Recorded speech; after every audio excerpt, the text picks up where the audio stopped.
Warahmatullahi wabarakatuh. Saja kita ke materi zakat.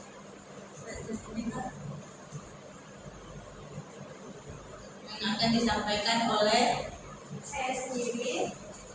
Baiklah, yang pertama yaitu ada zakat. Apa itu zakat? Zakat adalah bagian tertentu dari harta yang wajib dikeluarkan oleh setiap muslim apabila telah mencapai syarat yang ditetapkan. Sebagai salah satu rukun Islam, zakat ditunaikan untuk diberikan kepada golongan yang berhak menerimanya atau asnaf. Jenis-jenis zakat itu ada dua, yaitu ada zakat fitrah dan zakat mal. Secara umum, zakat mal itu adalah zakat yang dikenakan atas segala jenis harta yang secara zat maupun substansi perolehannya tidak bertentangan dengan ketentuan agama. Zakat mal sebagaimana yang dimaksud adalah zakat perak, zakat emas, perak, dan logam mulia lainnya. Yang kedua yaitu ada zakat atas uang dan surat berharga lainnya. Yang ketiga ada zakat perniagaan. Zakat perniagaan adalah zakat yang dikenakan atas usaha perniagaan yang telah mencapai nisab dan haul. Yang keempat ada zakat pertanian, perkebunan, dan kehutanan, yaitu adalah zakat yang dikenakan atas hasil pertanian, perkebunan, dan hasil hutan pada saat panen. Yang kelima yaitu ada zakat peternakan dan perikanan, yaitu adalah zakat yang dikenakan atas binatang ternak dan hasil perikanan yang telah mencapai nisab dan haul. Yang keenam ada zakat pertambangan. Zakat pertambangan adalah zakat yang dikenakan atas hasil usaha pertambangan yang telah mencapai nisab dan haul. Yang ketujuh ada zakat perindustrian. Sebagaimana zakat perindustrian adalah zakat yang bergerak di bidang produksi dan jasa. Yang kedelapan ada zakat pendapatan dan jasa. Zakat yang dikeluarkan dari penghasilan yang diperoleh dari hasil profesi pada saat menerima pembayaran. Zakat ini dikenal juga sebagai zakat profesi atau zakat penghasilan. Dan yang terakhir ada zakat rikas, zakat yang dikenakan atas harta temuan. Selanjutnya ada kadar zakat fitrah yang akan dijelaskan oleh rekan saya. Selanjutnya itu kadar zakat fitrah.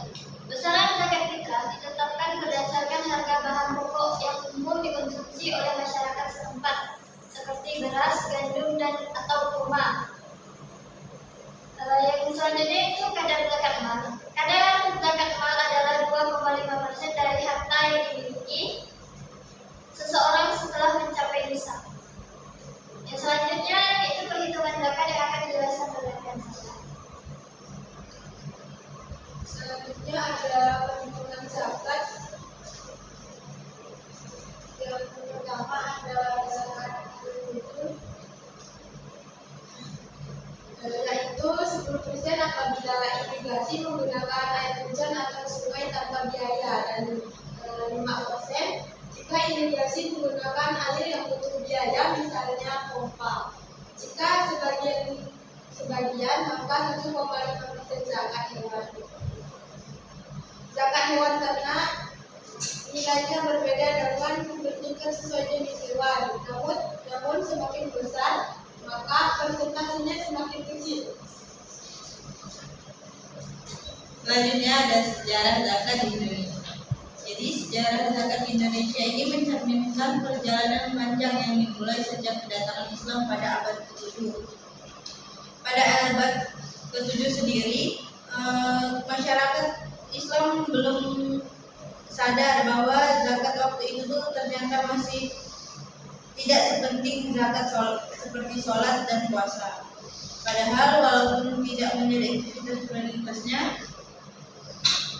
kolonial Belanda menganggap bahwa seluruh ajaran Islam termasuk zakat merupakan salah satu faktor yang menyebabkan kesulitan Belanda menjajah Indonesia. Jadi pada masa penjajahan itu zakat berperan menjadi sumber dana bagi perjuangan kemerdekaan. Setelah mengetahui manfaat dan kegunaan zakat seperti itu, pemerintah Hindia Belanda menyertakan sumber keuangan perjuangan dengan melarang semua pegawai dan masyarakat pribumi mengeluarkan zakat harta mereka.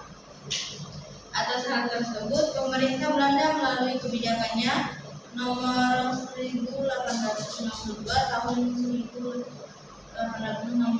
dan 6200 tahun 1905 melarang petugas keamanan pegawai pemerintahan dari kepala desa sampai bupati untuk ikut serta dalam pengumpulan zakat. Ketika terdapat tradisi zakat yang dikelola secara individual oleh umat Islam, Kiai Haji Ahmad Dahlan sebagai pemimpin Muhammadiyah mengambil langkah mengorganisir kumpulan zakat di kalangan anggotanya.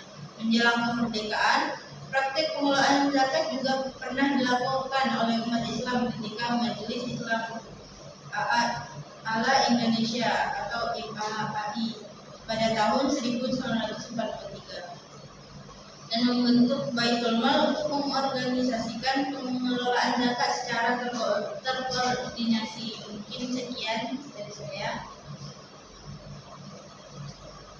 Sekian dari kelompok kami, kurang lebihnya mohon maaf. Wassalamualaikum warahmatullahi wabarakatuh.